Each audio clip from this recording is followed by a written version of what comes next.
Защо Коранът споменава звездите, морето и небето отново и отново? Защото Аллах знае кога животът е тежък. Ние сме склонни да гледаме надолу, но Коранът ни повдига брадичката и това, което имам предвид, е да се огледаме около себе си и да погледнем над себе си. Ние не сме изоставени. Когато видим необятността на морето, тишината на луната, ние не сме просто свидетели на красота. Ние всички сме свидетели на доказателство, че нашият хаос не е по-голям от контрола на Аллах, че ако Аллах командва приливите и дори галактиките, Аллах може да успокои вашите бури. Аллах можеше да разкрие в Корана само строги правила, но вместо това Аллах го изпълни с стихове за вятъра, дъжда и нощта. Знаете защо?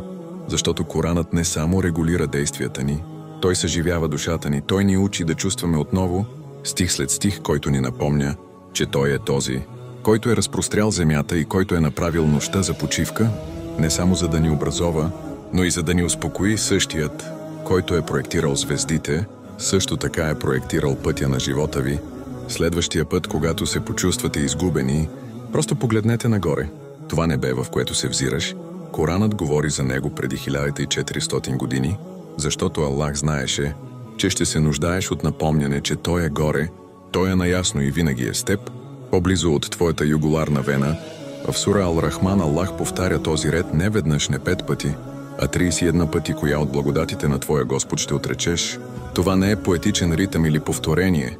Това е повторно свързване, напомняне за душа, която продължава да забравя, и този стих говори директно за неблагодарността, особено за това, което е скрито в сърцето ни. Аллах не иска информация, Той само иска размисъл, сякаш те събужда като тихо почукване на затворена врата. Имам предвид, погледни отново здравето си, дъха си и сърцето си все още биещо. Имам предвид, коя от благодатите на Аллах наистина отричаш. Аллах поднася дар, след което тихо пита човечеството: можеш ли наистина да погледнеш всичко това и все пак да се преструваш, че не ме познаваш? Нека това удари, нека това отекне.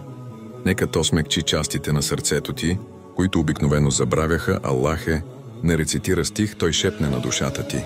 Аллах е дал толкова много. А питай Аллах: така ли го виждаш или ще го отречеш? Това не е повторение, това е Рахман. И точно това е причината Коранът да няма глава, наречена любов, а да има такава, наречена милост.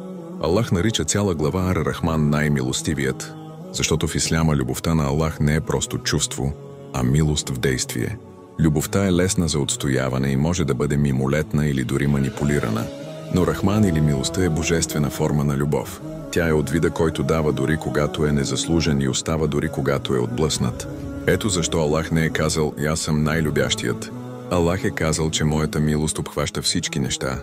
Утробата на арабски се нарича Рахим, от същия корен като Ар-Рахман. Точно като утробата, тя защитава, подхранва и никога не изоставя.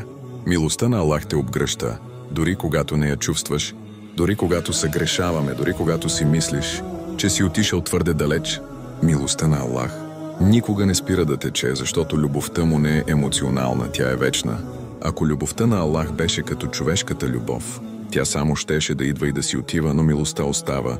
Ето защо всяка сура или стих в Корана винаги започва с в името на Аллах, най-милостивия. Това не е повторение, а напомняне, че независимо какво сте направили, все още сте обичани и това е чрез милост.